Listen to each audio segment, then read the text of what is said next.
Video کو like کر کے آگے شیئر ضرور کر دینا۔ سب سے زیادہ مقدس ذات حضور سید عالم جناب محمد الرسول اللہ صلی اللہ علیہ وسلم کی ذات ہے۔ اللہ نے نبوت اور رسالت سب سے پہلے اگر کسی کو دی، سب سے پہلے کسی کو ودیعت فرمائی تو ہمارے آقا و مولا صلی اللہ علیہ وسلم ہے۔ اسی لیے تو حضرت جابر نے جس وقت پوچھا تھا یا رسول اللہ صلی اللہ علیہ وسلم، اللہ نے آپ کو نبوت کب عطا فرمائی؟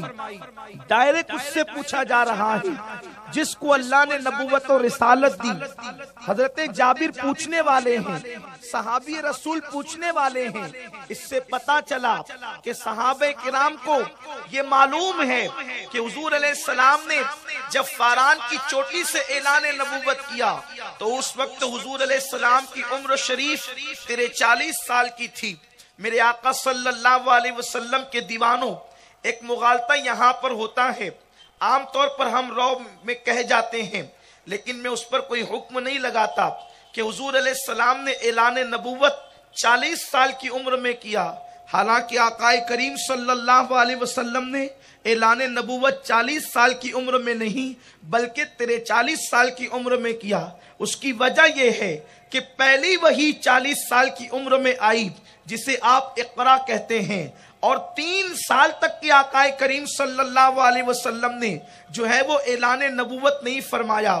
3 سال کا یہ پیریڈ جو ہے آقا کریم صلی اللہ علیہ وسلم اپنے طور پر جناب خدیجہ کو کبھی مولا علی کو اسلام کی طرف بلاتے رہے اور یہ لوگ آتے رہے، اور جب 3 سال کے بعد سورہ مدثر کی آیت نازل ہوئی کہ اے محبوب اٹھئے اور اٹھ کر کے اپنی قوم کو ڈرائیے، اس وقت آقا کریم صلی اللہ علیہ وسلم نے 43 سال کی عمر میں نبوت کا اعلان کیا۔ یہ ایک الگ تفصیل ہے، یہ ایک الگ عنوان ہے، لیکن میں عرض کرنا چاہتا ہوں کیا صحابہ کو پتا نہ تھا کہ آقا کریم صلی اللہ علیہ وسلم نے جس دن اعلان نبوت کیا اسی دن حضور علیہ السلام نبی و رسول ہوئے؟ لیکن صحابی کا سوال بتا رہا ہے کہ صحابہ کا عقیدہ کچھ اور ہے۔ میرے آقا علیہ الصلوۃ والتسلیم کی بارگاہ میں عرض کیا، آقا اللہ نے آپ کو نبوت کب عطا فرمائی؟ تو اللہ کے حبیب علیہ السلام فرماتے ہیں جب آدم و حوا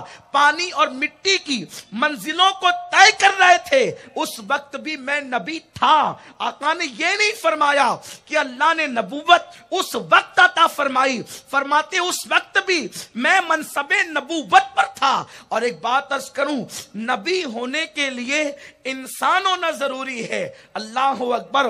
میرے آقا صلی اللہ علیہ وسلم کے دیوانوں، آقا فرماتے ہیں اس وقت بھی میں نبی تھا۔ گویا کہ میرے رسول فرما رہے ہیں، میرے آقا بتا رہے ہیں کہ نبوت انسانیت کے بغیر ممکن نہیں ہے۔ جو انسان ہوگا وہی نبی ہوگا، اور نبی صرف انسان ہوتا ہے، صرف مرد ہوتا ہے، غیر انسان نبی نہیں ہو سکتا۔ فرشتے جن نبی نہیں ہو سکتے، اور مرد ہی نبی ہو سکتا ہے، کوئی عورت نبی نہیں ہو سکتی۔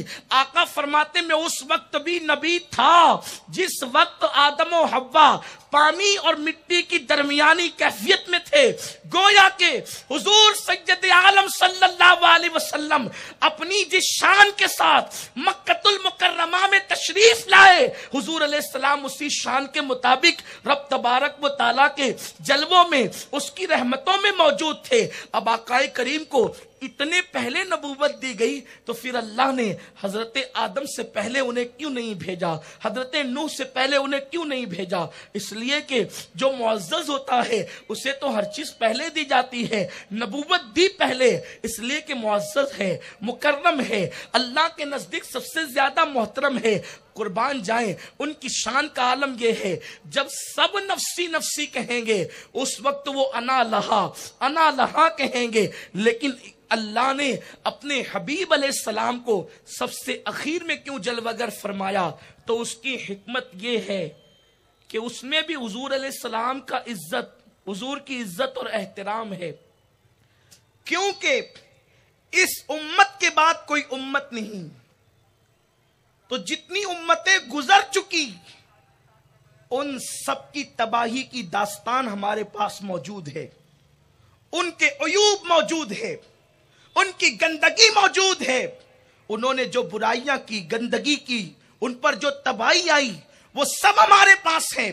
لیکن اس امت کی جو برائیاں ہیں، چونکہ اس امت کے بعد اب کوئی امت نہیں، اس لیے اس امت کی داستان جو ہے وہ اب کسی دوسری امت کو نہیں پہنچ سکتی، کیونکہ یہ آخری امت ہے، آخری نبی کی آخری امت ہے، اور یہ اللہ کے نزدیک سب سے عزیز تر ہے، کیونکہ محبوب عزیز ہے تو محبوب کی امت بھی عزیز ہے. اللہ کو یہ گوارا نہ ہوا کہ میرے محبوب کی امت کے عیب کسی دوسری امت تک کے پہنچے، تو اللہ رب العزت نے اس امت کو سب سے اخیر میں جلوگر فرمایا. میرے پیارے آقا صلی اللہ علیہ وسلم کے دیوانوں اور دوسری امتوں کو پہلے گزار دیا تاکہ ان کی تباہی کی داستان تمہیں پتا چل جائے، ان لوگوں نے کیا کیا کیا وہ سب تمہیں پتا چل جائے. آقا کریم صلی اللہ علیہ وسلم نے ارشاد فرمایا، لوگوں جب گفتگو کرو، واعظ و نصیحت کرو، تو اس میں بنی اسرائیل کے واقعات کو بیان کرو کہ اس میں اللہ نے عبرت رکھی ہے.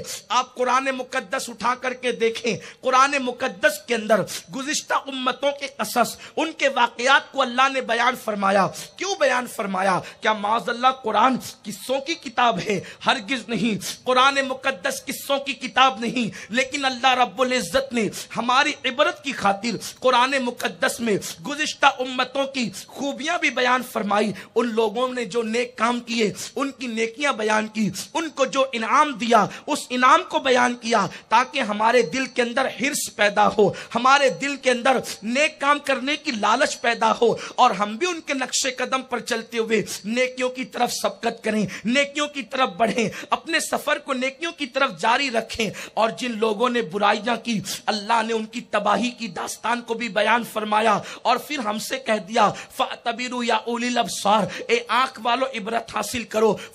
کہیں پر فرمایا فَانْظُرْ كَيْفَ كَانَ عَاقِبَةُ الْمُجْرِمِينَ، کہ ان لوگوں کی طرف دیکھو کہ اللہ رب العزت نے مجرموں کا کیا انجام کیا ہے. مجرموں کو اللہ تبارک و تعالیٰ نے، گنہگاروں کو ان کے گناہوں کی نحوست کی وجہ سے کہاں تک کے پہنچایا ہے. میرے پیارے آقا صلی اللہ علیہ وسلم کے دیوانوں، زمین کے اوپر ہم سے زیادہ لوگ مالدار رکھے گئے، ہم سے زیادہ مالدار قومیں آباد ہوئی، ہم سے زیادہ مضبوط مکان بنانے والی قومیں آباد ہوئی، ہم سے زیادہ اللہ اکبر بہترین لباس پہننے والی قومیں آباد ہوئی، ہم سے زیادہ شان و شوکت کے ساتھ، عزت کے ساتھ اپنی زندگی کو گزارنے والی قومیں آباد ہوئی. لیکن جس وقت ان قوموں نے گناہ کیا، ان قوموں نے برائیاں کی، ان قوموں نے عیاشیاں کی، تو اللہ تبارک و تعالیٰ نے ان کو تباہ کر دیا، اللہ نے ان کو برباد کر دیا. لوگوں قرآن مقدس میں غور کرو، اللہ رب العزت کا کلام پڑھو.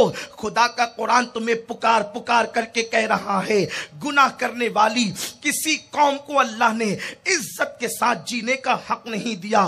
ان قوموں کو صفحہ ہستی سے مٹا دیا گیا جن قوموں نے اللہ کی نافرمانی کی. آئیے میں چند مثالیں پیش کر کے اپنے اصل عنوان کی طرف آنا چاہتا ہوں. میرے پیارے آقا صلی اللہ تعالی علیہ وسلم کے پیارے دیوانوں، یمن کے اندر ایک شہر ہے جس کو صنعا کہتے ہیں.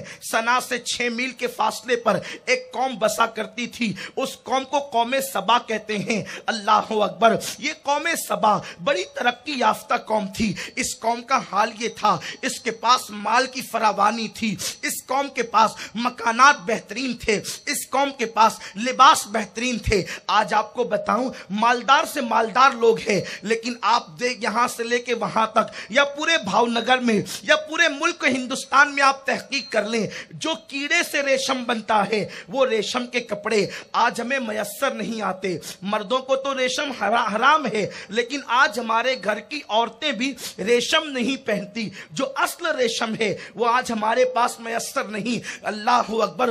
بڑا قیمتی ہوتا ہے ریشم کا کپڑا، لیکن آج اس ترقی یافتہ دور کے اندر بھی بہت زیادہ وہ میسر نہیں ہے. لیکن اس دور میں لوگ ریشمی لباس پہنا کرتے تھے. کون سا ریشمی لباس؟ جو کیڑے سے ریشم بنتا ہے، اسی سے دھاگا بنتا تھا اور اس کے ذریعے سے جو ہے وہ کپڑے بنے جاتے تھے.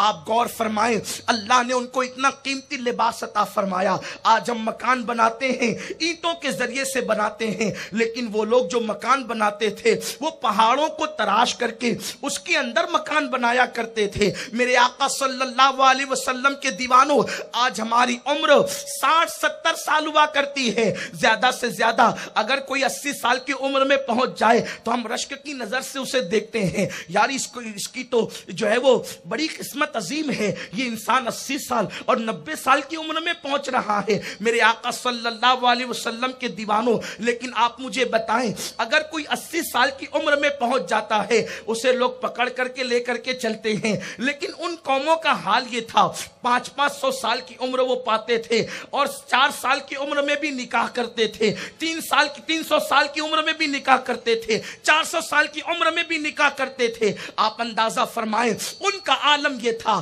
اللہ رب العزت نے ان قوموں کو بھرپور نعمت عطا فرمائی، انہیں نعمتوں سے مالا مال کیا، لیکن قوم سبا کو جس وقت اللہ نے مال و دولت سے نوازا، اللہ نے ثروت سے نوازا، اس قوم نے اللہ کی نافرمانی شروع کر دی، اس قوم نے رب کی نافرمانی کی، اللہ رب العزت کے قانون کے ساتھ بغاوت کی۔ اللہ رب العزت نے ان کی ہدایت کے لیے 13 انبیاء کرام کو مبعوث فرمایا، 13 نبیوں کو جلوگر فرمایا۔ اللہ کسی قوم کو ہلاک نہیں کرتا اس وقت تک جب تک کہ اس کے اندر مصلح کو نہ بھیج دے، جب تک کہ اس کے اندر ہدایت کرنے والے کو نہ بھیج دے، جب تک کہ اس قوم کو واعظ و نصیحت کرنے والے کو اس قوم کے درمیان نہ بھیج دے۔ اللہ رب العزت نے ایک نہیں 13 نبیوں کو جلوگر فرمایا۔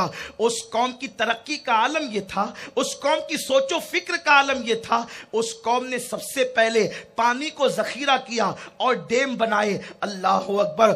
جب اس قوم نے ڈیم بنائے تو وہاں کھیتیاں ہری بھری تھی، وہاں پر ہر چیز کی فراوانی تھی، میٹھے پانی کے لیے وہاں پر بہت فراوانی تھی۔ وہ قوم جب اکڑ گئی اور اس قوم کے دل و دماغ کے اندر یہ تصور پیدا ہوا، یہ سب کچھ ہماری محنتوں کا ثمرہ ہے، ہم اپنی دولت سے جو چاہیں کریں، ہم اپنے مال سے جو چاہیں کریں، ہم اپنے انداز سے جو چاہیں کریں۔ اللہ نے 13 نبیوں کو بھیجا، 13 انبیاء کو بھیجنے کے بعد جب وہ قوم نہ سدھری تو اللہ رب العزت نے ایک چوہے کے ذریعے سے اس قوم کو ہلاک کر دیا، اور ہلاک یوں کیا کہ اللہ اکبر، ایک چوہا ان کے ڈیم کے اندر سوراخ کرتا ہے۔ آپ مجھے بتاؤ میرے اللہ کی قدرت اور طاقت کا عالم کیا ہے؟ چوہا پتھر کو کاٹ نہیں سکتا، لیکن اللہ رب العزت نے ایک چوہے کو جب چن لیا تو اللہ نے اس کے اندر یہ طاقت عطا کر دی اس کے پیروں اور اس کے دانتوں میں کہ اس نے پہاڑ کو کاٹنا شروع کیا، اور چھوٹا سا سوراخ جو ہے ان کے ڈیم کے اندر بن گیا، اور وہ سوراخ سے جب پانی گزرنے لگا تو ڈیم کا سوراخ بڑھتے بڑھتے بہت بڑا، اور اس کے بعد جب سیلاب آیا تو وہ قوم کو ہلاک کر دیا گیا، اس قوم کو تباہ کر دیا گیا، اس قوم کو برباد کر دیا گیا۔ میرے پیارے آقا صلی اللہ علیہ وسلم کے دیوانوں، اس طرح کی بے شمار قومیں ہم سے پہلے زمین پہ آباد ہوئی۔ اللہ اکبر! اسی زمین کے اوپر ایک مالدار تھا جس کا نام قارون تھا۔ یہ جناب موسیٰ علیہ السلام کے سگے چچا کا بیٹا تھا، حضرت موسیٰ علیہ السلام کا چچا زاد بھائی تھا۔ یہ اتنا اخلاق مند انسان تھا کہ اس کے اخلاق کے چرچے بنی اسرائیل کے اندر بہت بجا کرتے تھے، اس کے ڈنکے بجتے تھے بنی اسرائیل میں۔ یہ توریت کا بہت بڑا عالم تھا۔ حضرت موسیٰ علیہ السلام جب بھی توریت کو سننا چاہتے تو قارون سے کہتے، او قارون ذرا تو توریت پڑھ۔ اللہ کا نبی توریت قارون سے پڑھا کر کے سنا کرتے تھے۔